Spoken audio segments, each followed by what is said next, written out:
There are dozens and dozens of immaculate video game franchises in existence, but today we're going through the blind wheel spin rankings. 1 through 10, we spin the wheel, it's going to land on a video game franchise, and wherever that franchise is, we got to rank from 1 to 10 and stick with our opinions. As always, I want your opinions for me down below in the comment section. Let me know what your favorite video game franchise is, as well as your least favorite potential video game franchise. We're going to spin the wheel and get this ranking going blind. Video game franchise blind wheel spin begins, and we are going to start off our ranking with the Mass Effect franchise. So I'm going to act like there's only 3 Mass Effect games and Andromeda never happened. It's just not that for me. This was like during the peak for me in the Xbox 360 era.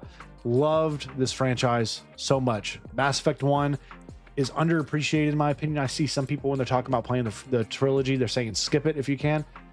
It's a fun game. It's an important pillars to build your story out with Shepard and company heading in to the immaculate, the best in the trilogy, number 2. The final run and everything in that game is tremendous. They fixed Mass Effect 3 after the lackluster finish in the finale. They eventually fixed it. They gave it the resolution and all that we needed as fans. I think this is one of the best trilogies in existence out there in gaming. In terms of video game franchise, where does it fall for me? There's a lot of really good franchises out there. I'm going to put Mass Effect at the bottom end of the top 5, and we're going to go at number 6, actually. Mass Effect at number 6. Maybe a little low for some of you, but I know there's potential for a lot better out there for me. I love the franchise, though. Don't get me wrong. I absolutely do. Moving to our second spin, and we're going to get the Animal Crossing franchise, ladies and gentlemen. The Animal Crossing franchise has got some high highs. I grew up loving and playing the mess out of some Animal Crossing on my GameCube. Me and my buddies, we would sit there and just grind away trying to pay off Tom Nook. This game taught me about debt. It taught me about managing your money and stuff. I mean, that's stuff you teach a kid how to handle their money and pay off loans and stuff. What is that? I mean, Dave Ramsey, who at this point right here, but Animal Crossing, I think, is one of the more pivotal franchises that is underappreciated in the Nintendo library. With that said, I do think because of its lasting impact on me as a gamer and just how chill they are to play and good for kids to play, I'm putting it in the top 5 at number 5. Animal Crossing at number 5, just nudging out Mass Effect trilogy. So there we go. Keep going on. We have number 5 and 6 locked in stone. We're going to see what else we can get here.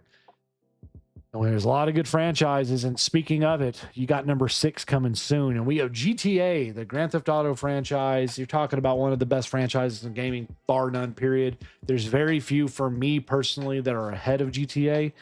So I'm going to put it at number 2. GTA for me at number 2, holding out for the potential of getting the one I definitely know off the top of my head who was ahead of it. But Grand Theft Auto, GTA 3 was a game that was good. I remember loving it when I played it and used to sneakily rent it out at Blockbuster somehow. And then GTA, Vice City was a lot of fun. San Andreas was iconic. GTA 4 is underappreciated. I love that game, and especially the episodes of Liberty City DLCs. And then GTA 5 it's GTA 5. You all know. So very good franchise. Hard to top that in my opinion. But I do know of one that will, if it pops up here as we get.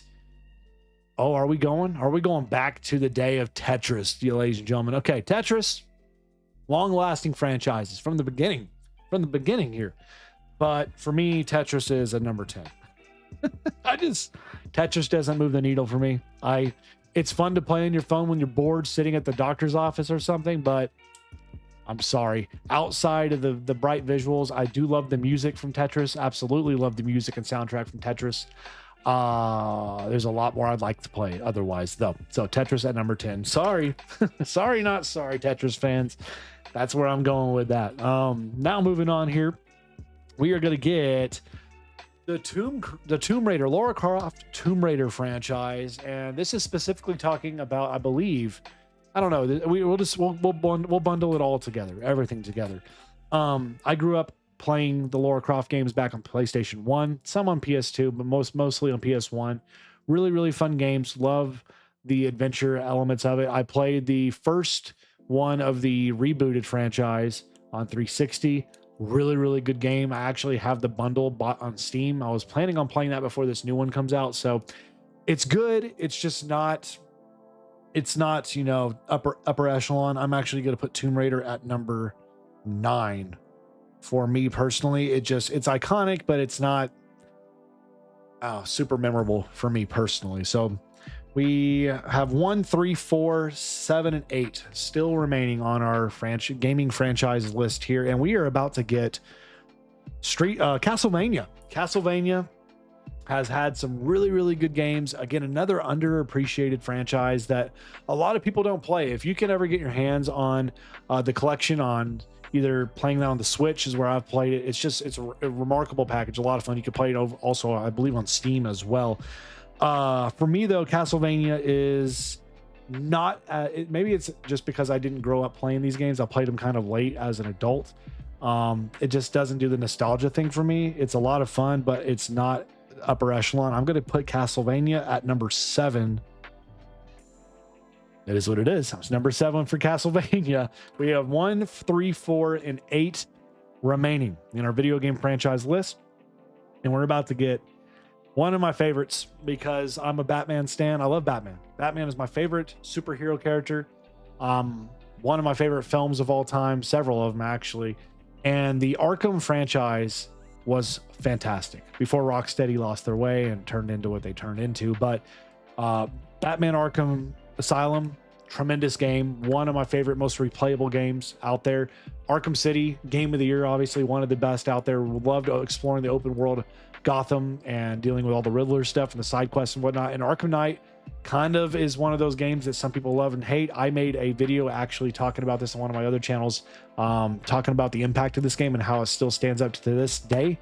It's underappreciated. Yes, the Batmobile stuff's not great, but it's a great game, great end to the trilogy. I love the Arkham trilogy, and I'm going to put it, I'm going to put this in the top 5. I'm going to put it at number 4. So Arkham is at number 4 for me. Love that trilogy. Love it so much. All great games. All 3 of them great games. So we have 1, 3, and 8 remaining. And we're about to get, is that Baldur's Gate? Baldur's Gate. So Baldur's Gate, this is an interesting one for me because I have not played any other Baldur's Gate games other than Baldur's Gate 3. So my impression on Baldur's Gate is very, very high because I love Baldur's Gate 3. It's an incredible franchise and series from what my understanding is, but that one game alone made a huge impression on me.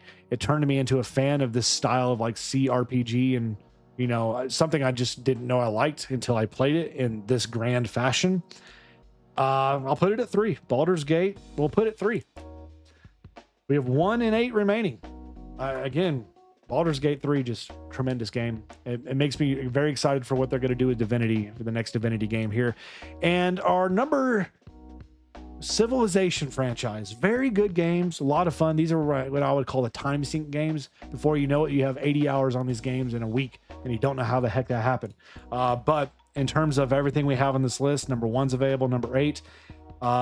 Sid Meier's Civilization, it's going at number 8. So we have 1 spot left to go. Maybe I should have put GTA at number 1. Fingers crossed we get a worthy number 1. This is the spin for the top spot. Some of you are going to be happy, but I'm not. It's going to go to Mega Man. Mega Man gets the top spot. I'm just not a Mega Man guy. I didn't grow up a Mega Man kid. I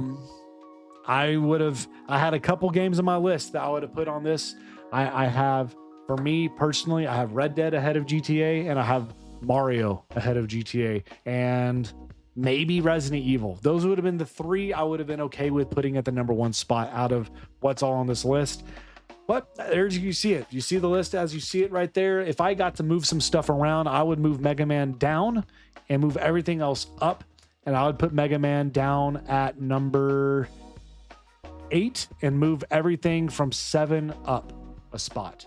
So my GTA would be number 1. And then Baldur's Gate, Arkham, Animal Crossing, Mass Effect, Castlevania, Civ, Mega Man, Tomb Raider, Tetris. That would be my list, my final list if I got to choose again and run with it. But y'all let me know what you think down below of my opinions, which may be good and bad depending on your taste and your opinion. Let me know what your favorite video game franchise is. Give me your list and rankings based off what we did.